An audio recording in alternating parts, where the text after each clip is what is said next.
देखिए, आने आने वाला जो कल होता है, उसे हम टुमारो कहते हैं। आने वाले कल कल को टुमारो कहते हैं और बीते हुए कल को यस्टरडे बोलते हैं। बीते हुए कल को यस्टरडे बोलते हैं। तो यहाँ पे लिखा है मैं कल व्यस्त हूँ, मैं कल व्यस्त हूँ। तो कल की बात हो रही है, ठीक है? मैं कल व्यस्त था, तो बीते हुए दिन की बात हो रही है, मैं कल व्यस्त हूँ, तो यहाँ पे हम टुमारो का यूज़ करेंगे। तो इंग्लिश में देखिए लिखा है sentence I am busy tomorrow. I am busy tomorrow, मैं कल व्यस्त हूँ। मैं कल व्यस्त हूँ, ठीक है? आई का मतलब मैं होता है, एम सहायक क्रिया है, बिज़ी का मतलब व्यस्त, टुमारो का मतलब कल। मैं कल व्यस्त हूँ। Take care of yourself, take care of yourself. जब भी आपको किसी से बोलना है कि अपना ख्याल रखना, अपना ख्याल रखना, तो इंग्लिश में कहते हैं take care of yourself. Take मतलब होता है रखना या देना अपना ख्याल, मतलब सही से रखना। केयर मतलब होता है ध्यान। ऑफ योर सेल्फ मतलब अपना, ठीक है? ऑफ योर सेल्फ मतलब अपना। Take care of yourself. Do it again, do it again. Do मतलब होता है करना, अगेन मतलब होता है दोबारा, इट मतलब होता है इसे, इसे फिर से करो। किसी से कहना है कि इसे फिर से करो, आपको काम नहीं सही लगा, आपको बोलना है कि इसे फिर से करो, तो इंग्लिश में कहे do it again, do it again, इसे फिर से करो। I have to go, I have to go, मुझे जाना है, मुझे जाना है। तो कह सकते हैं इंग्लिश में I have to go. About what, about what, किस बारे में, किस बारे में। जैसे अबाउट की इंग्लिश होता है बारे में, वॉट मतलब होता है किस या क्या, ठीक है? What to do, what to do, इसकी हिंदी होती है क्या करें। व्हाट टू डू की हिंदी होगी क्या करें। यह क्या है, यह क्या है। What is this, what is this. What की हिंदी क्या होती है, इच का मतलब है, दिस का मतलब यह क्या है। What is this. You should play, you should play, ठीक है? तो चाहिए जो शब्द है, चाहिए, हिंदी का चाहिए जो होता है, उसे हम इंग्लिश में कहते हैं शुड, ठीक है? प्ले का मतलब होता है खेलना, यू मतलब होता है तुम या आप। तो यहाँ पे लिखा है तुम्हें खेलना चाहिए, तुम्हें खेलना चाहिए, तो इसकी हिंदी हो गई you should play, you should play. तो डियर फ्रेंड्स, वीडियो कैसी लगी ज़रूर बताइएगा। अगर आप लोग चैनल पर नए हों तो सब्सक्राइब कर दीजिएगा। वीडियो अच्छी लगी हो तो लाइक ज़रूर करें, शेयर करें। Thanks for watching. जय हिंद, जय भारत। आपको मैंने आज इंग्लिश जो है, इंग्लिश शब्दों को हम कैसे पढ़ते हैं, जैसे मात्राओं का ज्ञान, ठीक है, और बारह खड़ी के बताया। जैसे कि आ को हम ए लिखते हैं, का को के लिखते हैं, और फिर इंग्लिश प्रोनाउंसिएशन, इंग्लिश वर्ड को प्रोनाउंशिएट कैसे करते हैं, और फिर इंग्लिश की वर्ड मीनिंग, एक एक वर्ड की हिंदी मीनिंग मैंने बताई। अब मैं आपको उसी तरह से सेंटेंसेस भी बता रही हूँ। तो चलिए देखिए कि हम सेंटेंसेस को कैसे बनाते हैं। अब लिखा है I am busy tomorrow, I am busy tomorrow. Tomorrow का मतलब होता है जो आने वाला कल है, जो आने वाले कल को हम टुमारो बोलते हैं। एस्टरडे को हम बीते हुए कल को एस्टरडे बोलते हैं, बीते हुए कल को एस्टरडे बोलते हैं। तो यहाँ पे लिखा है आई एम बिज़ी टुमारो, मैं कल व्यस्त रहूँगा, सॉरी, कल मैं व्यस्त हूँ, कल मैं व्यस्त हूँ। कल आ गया तो आप समझ जाएंगे ये बात कल की हो रही है, जो कि आने वाला है, ठीक है? Take care of yourself, take care of yourself. मैंने आपको मात्राएं बताई, ठीक, और बारह खड़ी बताई। अब इसी इन जो है शब्दों का प्रोनाउंसिएशन, मैंने कुछ शब्द आपको सिखा रही हूँ कि हम कैसे शब्दों को तोड़ के पढ़ते हैं, और उसकी हिंदी मीनिंग भी बताऊँगी, ठीक है? तो चलिए, अब यहाँ पे लिखा है IMAGINATION, ठीक है? लिखा है इमेजिनेशन, इमेजिनेशन। तो इमेजिनेशन को हिंदी में हम लिखते हैं काल्पनिक, सॉरी, इमेजिनेशन का हिंदी मतलब होता है काल्पनिक, ठीक है? काल्पनिक, इमेजिनेशन, इस तरह से पढ़ा करिए, इमेजिनेशन। अब यहाँ पे लिखा है इमीडिएटली, इमीडिएटली। तो IMMEDIATELY इमिडिएटली हो गया। जैसे कि मैंने आपको पढ़ना सिखाया कि कैसे पढ़ते हैं। और इसका हिंदी मतलब हो गया तुरंत। इमिडिएटली का हिंदी मतलब हो गया तुरंत। अब यहाँ पे लिखा है IMPORTANCE, क्या लिखा? इम्पोर्टेंस। इम्पोर्टेंस देखिए, इसे पढ़ तोड़ के पढ़ा करिए शब्दों को। जैसे बड़े बड़े शब्द हैं तो उनको तोड़ तोड़ के पढ़िए। जैसे इम्पोर्टेंस, इम्पोर्टेंस का हिंदी मतलब होता है महत्वपूर्ण, महत्वपूर्ण। ठीक है। अब यहाँ पे लिखा है IMMEGRATION, इमिग्रेशन लिखा। इमिग्रेशन, इमिग्रेशन का हिंदी मतलब होता है आप्रवासन, आप्रवासन। यहाँ पे लिखा है IMPLEMENT, इम्प्लीमेंट लिखा। इम्प्लीमेंट, इम्प्लीमेंट का हिंदी मतलब होता है अमल करना। इम्प्लीमेंट का हिंदी मतलब होता है अमल करना। IMPLICATION क्या हो गया? इम्प्लीकेशन, इम्प्लीकेशन का हिंदी मतलब होता है उलझाव। ठीक है। इम्प्लीकेशन का हिंदी मतलब होता है उलझाव। तो अब यहाँ पे देखिए कुछ 3 शब्द दिए हैं, काफ़ी लंबे हैं, तो मैं उसे आपको पढ़ना सिखाऊंगी। बाकी इसकी जो हिंदी मीनिंग होती है इसे आप जो है पता करके आप मेरे कमेंट बॉक्स में लिखना। ओके। अब देखिए लिखा है यहाँ पे IMPOSSIBLE, क्या लिखा है? इम्पॉसिबल। देखिए बहुत आसान है। लिखा है इम्पॉसिबल। IMPRESSION, क्या लिखा है? Impression, impression. और लिखा है IMPRESSIV, क्या लिखा है? इम्प्रेशियो, इम्प्रेशियो। यहाँ पे कुछ और भी मात्राओं का ज्ञान आप सीख लीजिए। अब देखिए यहाँ पे खा है। देखिए खा से बनने वाले शब्द। तो अब देखिए खा को हम KH लिखे, खा को KH लिखे। खा में आ की मात्रा के लिए KH हो गया। खा में छोटी की मात्रा के लिए KHI खी। खा में बड़ी की मात्रा के लिए KHEE। खा में छोटा ओ की मात्रा के लिए KHU खू। खा में बड़ा ओ की मात्रा के लिए KHOO खू। और ख्री में KHRI ख्री। ठीक है। वहीं पे अब खे है तो KHE खे हो गया। खय है तो KHAI खय। खो है तो KHO खो। खाओ है तो KHAU खाओ, सॉरी खाओ। तो आओ की मात्रा के लिए AU हम लिखते हैं। खंग है तो KHAN खंग। खा है तो KHAH खा। ठीक है। और अब इस तरह से देखिए शब्द भी लिखे हैं। तो ख़त्म लिखा है खत्म, तो खा को KH लिख दिए। ता और आ की ध्वनि के लिए हम A लिखते हैं, ता को T लिखते हैं, फिर आ की ध्वनि के लिए A और यम को मा, तो हो गया ख़त्म। इसी तरह से लिखा है खानदान, तो खा को KH लिख दिए और आ की मात्रा तो A हो गया, यन को ना और दा को टी, फिर दाम यहाँ की मात्रा के लिए ए और ना के लिए एन, तो ख़ानदान हो गया KHANDAN ख़ानदान। उसी तरह से लिखा है खिताब, खिताब। तो के खा पे छोटी की मात्रा के लिए लिखा है खिताब। तो देखिए KHI खा, के खा को केस लिखे, खा पे छोटी की मात्रा के लिए आई लिख दिए, ता को हम टी लिखे, फिर ताम्या की मात्रा के लिए ए और बी को बा को बी लिख दिए, तो हो गया खिताब। ठीक है। खीर लिखा है तो खा को KH लिखे, खा में बड़ी की मात्रा के लिए डबल ई हो गया और रा को या अर लिख दिए, तो खीर हो गया। इंग्लिश सेंटेंस हो या इंग्लिश वर्ड हो, पहले इंग्लिश प्रोनाउंसिएशन आना चाहिए। ठीक है।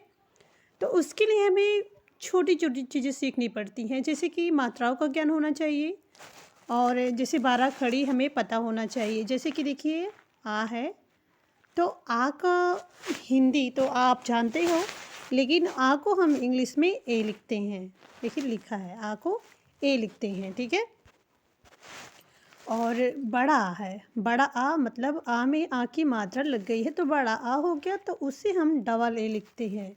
मतलब जो बड़ा आ होता है उसे हम डबल ए लिखते हैं। बड़ा में आ की मात्रा, जो सीधी लाइन खड़ी लाइन होती है ना मात्रा, उसे भी हम ए लिखते हैं, ठीक है। ए छोटा आ को पढ़ेंगे अ, उसकी इंग्लिश ए होगी। बड़ा आ को आ पढ़ते हैं, उसका प्रोनाउंसिएशन आ होता है क्योंकि वो बड़ा आ है, तो उसे हम इंग्लिश में डबल ए लिखते हैं। छोटी ई को हम आई लिखते हैं, छोटी ई को आई लिखते हैं, ठीक है। और बड़ी ई को हम ई पढ़ते हैं, थोड़ा लंबा प्रोनाउंसिएशन होता है, तो उसकी इंग्लिश डबल ई होती है। ऊ पढ़ते हैं, छोटा ऊ को ऊ पढ़ेंगे, उसका इंग्लिश यू होता है। बड़ा ऊ को हम ऊ पढ़ते हैं, तो उसकी इंग्लिश डबल ओ ऋषि, ऋषि की इंग्लिश आर आई होती है। ए को हम ए पढ़ते हैं, आई को ए आई पढ़ेंगे, ए आई, ठीक है। ओ को ओ पढ़ते हैं, आओ को ए यो आओ, ठीक है, ए ई आओ।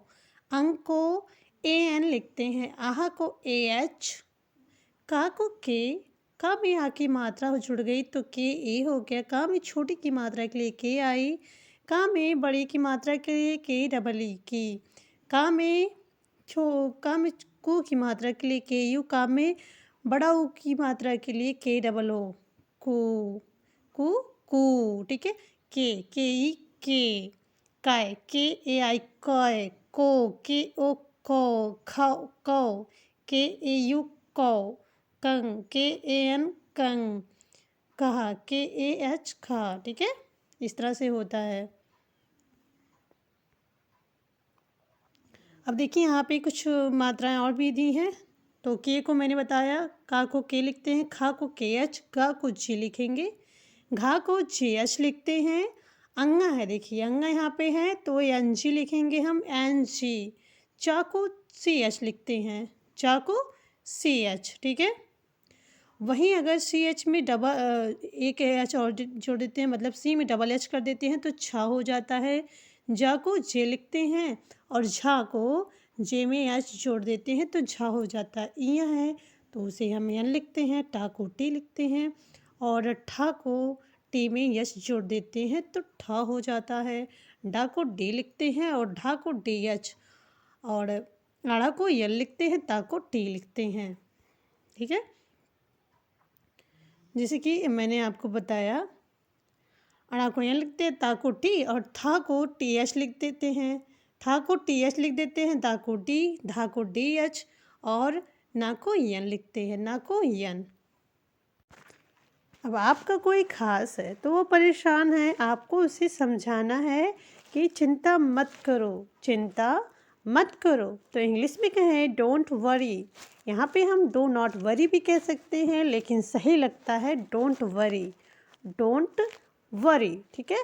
चिंता मत करो, चिंता मत करो, या परेशान मत हो तो कहें don't worry. Let me think, let me think, मुझे लगता है, मुझे लगता है। लेट मी थिंक, मी का मतलब मुझे और थिंक मतलब लगता है। लेट मतलब जैसे कि हम किसी को किसी चीज़ के लिए बोलते हैं लगता है, करना है, तो वहाँ पे हम लेट का यूज़ कर देते हैं। तो लेट मी थिंक, मुझे लगता है। लेट मी डू दिस, मुझे यह करने दो। लेट मी डू दिस, मुझे यह करने दो। डू मतलब होता है करना, दिस मतलब होता है यह, ठीक है। लेट मी डू दिस, मुझे यह करने दो। लेट हिम स्टडी, हिम मतलब होता है उससे, स्टडी मतलब होता है पढ़ना। लेट हिम स्टडी, उसे पढ़ने दो। लेट हिम स्टडी, उसे पढ़ने दो। Please help me, please help me, please मतलब कृपया, हेल्प मतलब होता है मदद करना, मी मतलब होता है मेरी, ठीक है। प्लीज़ हेल्प मी, कृपया मेरी मदद करें। व्हाट एन आइडिया, व्हाट मतलब क्या, एन आइडिया मतलब विचार। व्हाट एन आइडिया, क्या विचार है, क्या विचार है, what an idea. What a plan, what a plan, क्या योजना है, क्या योजना है, व्हाट अ प्लान, ठीक है। व्हाट मतलब क्या, प्लान मतलब होता है योजना। व्हाट अ प्लान, क्या योजना है, क्या योजना है। हम इस तरह से बोल सकते हैं। व्हाट नॉनसेंस, व्हाट नॉनसेंस, क्या बकवास है, क्या फालतू की बात कर रहे हो, तो उस समय हम कह सकते हैं इंग्लिश में what nonsense. I am happy, मैं बहुत खुश हूँ, या मैं बहुत आनंदित हूँ। तो उसे हम इंग्लिश में कह सकते हैं I am happy, I am happy. चलिए एक बार फिर से रिपीट कर देते हैं। किसी से कहना है कि परेशान मत हो तो कहे डोंट वरी, चिंता मत करो, डोंट वरी, चिंता मत करो। लेट मी थिंक, मुझे लगता है। लेट मी डू दिस, मुझे यह करने दो। लेट हिम स्टडी, उसे पढ़ने दो। प्लीज़ हेल्प मी, कृपया मेरी मदद करें। व्हाट एन आइडिया, क्या विचार है।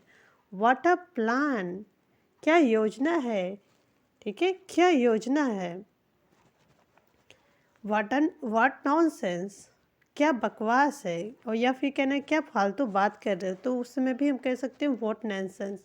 आई एम हैप्पी, मैं खुश हूँ या मैं बहुत आनंदित हूँ, तो उस समय भी हम इंग्लिश में बोल सकते हैं आई एम सो हैप्पी।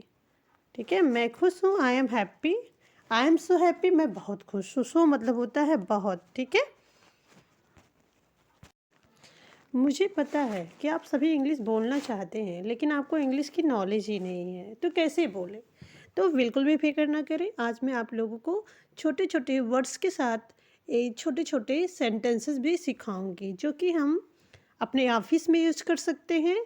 अपने जैसे कोई फ्रेंड है, तो दिल्ली से आया है, बॉम्बे से आया है, उसको उसकी इंग्लिश काफ़ी अच्छी है, वो बहुत ही अच्छा कम्युनिकेशन करता है इंग्लिश में, लेकिन आपको नहीं आ रहा है, तो उस समय आपको इंग्लिश आना चाहिए। तो इसीलिए मैं वीडियो आपके लिए लेके आया हूँ, ताकि आप लोग अच्छे से इंग्लिश स्पीकिंग प्रैक्टिस कर सकें। तो वीडियो के एंड तक बने रहिए। तो चलिए शुरू करते हैं। ठीक है, तो जब भी आपको कहना है मनुष्य असहाय है, ठीक है, मनुष्य असहाय है, तो कहे मैन इज हेल्पलेस। मैन, मनुष्य का मतलब होता है मैन, मतलब मैन को हम इंग्लिश में मनुष्य कहते हैं या आदमी कहते हैं। इज मतलब है होता है, आपको पता है। हेल्पलेस मतलब असहाय, जिसके पास कोई भी मदद ना हो, उसे कहते हैं असहाय। ठीक है, नेक्स्ट सेंटेंस है आई एम सैड। ठीक है, आई एम सैड, तो उसकी हिंदी होती है मैं दुखी हूँ, मैं दुखी हूँ। आई का मतलब मैं होता है, एम का मतलब हूँ। एम सिर्फ आई के साथ यूज होता है, और ही शी इट के साथ इज यूज होता है, is. Okay, I am sad मतलब दुखी होता है, मैं आपको बता दूं। आई एम सैड, मैं दुखी हूँ। नेक्स्ट सेंटेंस है आई एम अपसेट। देखिए, मैं परेशान हूँ, मैं परेशान हूँ। तो अपसेट का मतलब होता है परेशान होना। ठीक है, जैसे कि मैंने आई एम की हिंदी आपको बताई, तो यहाँ पे अपसेट का मतलब होता है परेशान होना। ही इज़ रेडी, ही का मतलब होता है वह, इज का मतलब है होता है, रेडी का मतलब होता है तैयार होना। अब यहीं पे वह तैयार है, यहाँ पे हम किसी लड़के के बारे में बात कर रहे हैं।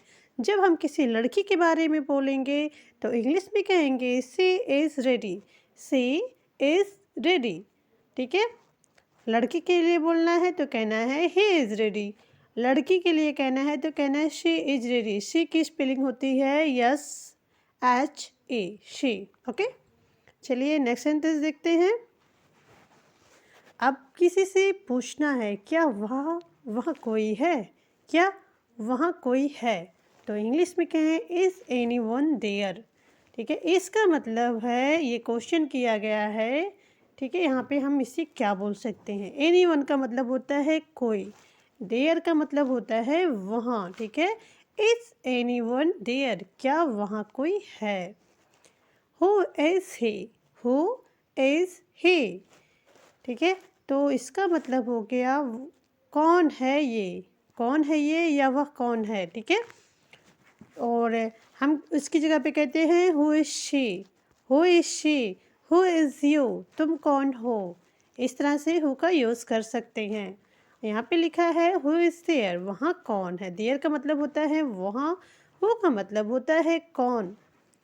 नेक्स्ट सेंटेंस है he was tired, he was tired. Tired का मतलब होता है थका हुआ। ठीक है, ही का मतलब वह, वॉज मतलब था, थे, थी, टायर्ड मतलब होता है थका हुआ। वह थक गया था, वह थक गया है। ठीक है,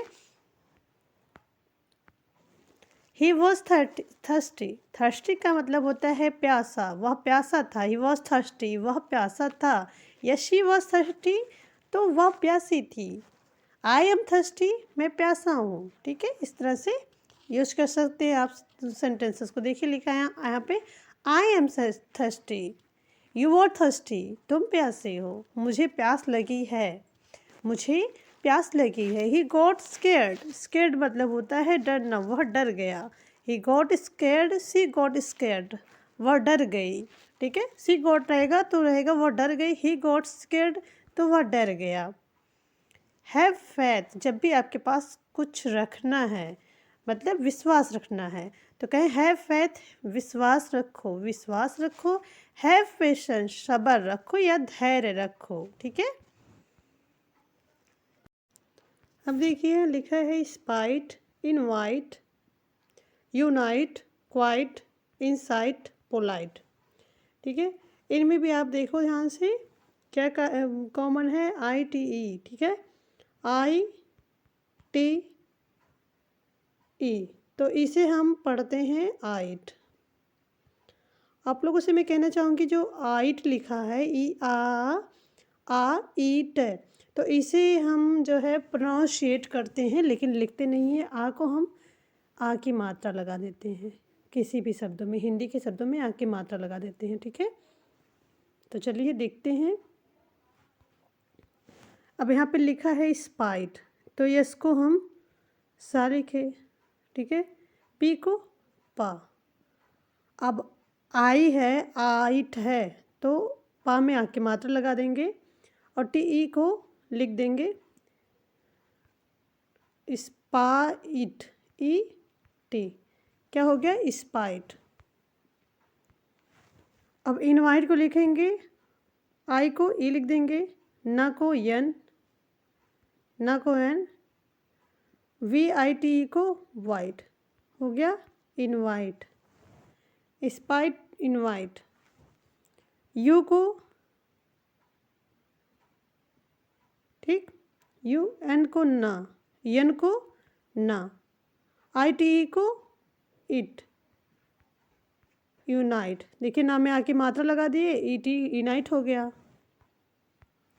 अब क्वाइट लिखा है, क्वाइट, तो यहाँ पे आधा क्यू यू को हम आधा का वा लिख देंगे। ये देखिए आ की मात्रा और ई टी हो गया क्वाइट। इनसाइड लिखा है, आई को ई, ना को यन, ना को यन, सी को सा लिख देंगे, फिर सा में आ की मात्रा ई टी, हो गया इनसाइड। पी को पा लिख देंगे, पी को पा, और ओ है तो पा पे ओ की मात्रा, यल को ला, फिर ला में आ की मात्रा और ई टी, तो हो गया पोलाइट, पोलाइट। अब लिखा है यहाँ पे S O N G song, A L O N G, along, belong, strong, among, तो इसमें आंग है। ठीक है, आंग का ओ एन जी को हम पढ़ेंगे ओंग, ओ एन जी को हम ओंग पढ़ेंगे ताकि आपको अच्छी समझ में आए जो मैं लिखूं। ठीक है, अब लिखा है यस को सा लिख दिए, यस को सा लिख दिए। ठीक है, और ओंग लिखना है तो देखिए सॉन्ग हो गया। ए को आ लिख देंगे हैं, और एल को ला, फिर आंग लिख देंगे। ओ एन जी को आंग में बताए हो तो हो गया एलोंग। उसी तरह से बिलोंग लिखना है, बी को बा लिखे और ई को बा पे छुट्टी की मात्रा, एल को ला, ला। ठीक है, ओ एन जी है तो ला पे बिंदी और जी, लॉन्ग हो गया बी लॉन्ग। स्ट्रॉन्ग लिखा है, यस को सा लिख देंगे, टी को टा, आर है तो बिंदी हो जाएगा, फिर ओ एन जी है तो टा पे बिंदी लगा दिए जी, स्ट्रॉन्ग हो गया। इसी तरह से हमें लिखना है स्ट्रॉन्ग। इसे आपको समझना है ध्यान से कि मैं आपको क्या बताने की कोशिश कर रही हूँ। ठीक है, ए को ए पढ़ेंगे, एमंग हो गया ए, यम को म, ओ एन जी है तो माँ पे बिंदी लगा दिए और घ कर दिए तो हो गया एमंग। अब इसी तरह से यहाँ पे लिखा है T A double L tall, H A double L hall, S M A double L small, fall, stall, wall, mall. ठीक है, क्या कॉमन है इसमें? देखिए इसमें है कॉमन ए डबल एल। ठीक है, ए डबल एल को क्या पढ़ेंगे? ऑल पढ़ेंगे हम, ऑल, ऑल पढ़ेंगे।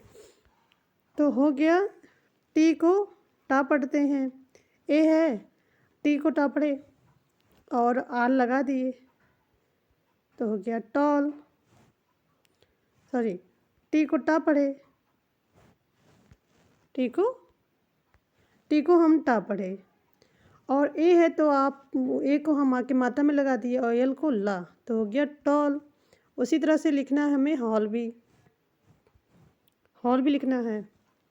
एच को हाँ लिख दिए, ठीक है, ए को हम लिखते नहीं है, उसे बस मात्रा लगा देते हैं और डबल एल को लॉ लिख दिए तो हॉल हो गया। उसी तरह से स्मॉल भी लिखना है, यस को आधा सा लिखेंगे, यम को माँ, फिर ए डबल एल है तो देखिए माँ आके मात्रा लगा दिए, एल लिख दिए तो हो गया स्मॉल, ऑल स्मॉल। फॉल लिखा है, एफ को फॉ लिख देंगे, ए है तो फा में आके मात्रा, डबल एल है तो लॉ तो फॉल। स्टॉल है, एस को सा लिख देंगे, टी को टा, ए है तो टा में आके मात्रा, एल है तो ला तो स्टॉल हो गया। वॉल लिखा है तो डब्लू को व लिख देंगे और जैसे कि बताया कि आके मात्रा को हम लिखेंगे नहीं और ये सीधी मात्रा लगा देते हैं और एल को ला लिख देते हैं तो वॉल हो गया। उसी तरह से माल लिखना है, एम को माल लिख देंगे, फिर आ की मात्रा, डबल एल है तो ला तो हो गया माल। तो इसी तरह से देखिए मैं बहुत ही आसान तरीके से आपको समझाने की कोशिश की हूँ। तो वीडियो अच्छी लगी हो तो लाइक शेयर सब्सक्राइब ज़रूर करिएगा और शब्दों को कैसे पढ़ा लिखा जाता है मेरे चैनल पे जाके देखें। तो please thanks for watching, support करिए। मेरे 1000 सब्सक्राइबर कंप्लीट हो गए हैं और 2500 घंटा वॉच टाइम भी हो गया है। 4000 घंटा वॉच टाइम कंप्लीट करवाइए, प्लीज़ शेयर करिए, आप लोगों से मेरा रिक्वेस्ट है। और आप लोग सब्सक्राइब लाइक करेंगे, शेयर करेंगे तो उसी से मेरा वीडियो मुझे और भी मेरा कॉन्फिडेंस लेवल बढ़ेगा। तो please support me. Thanks for watching. जय हिंद, जय भारत।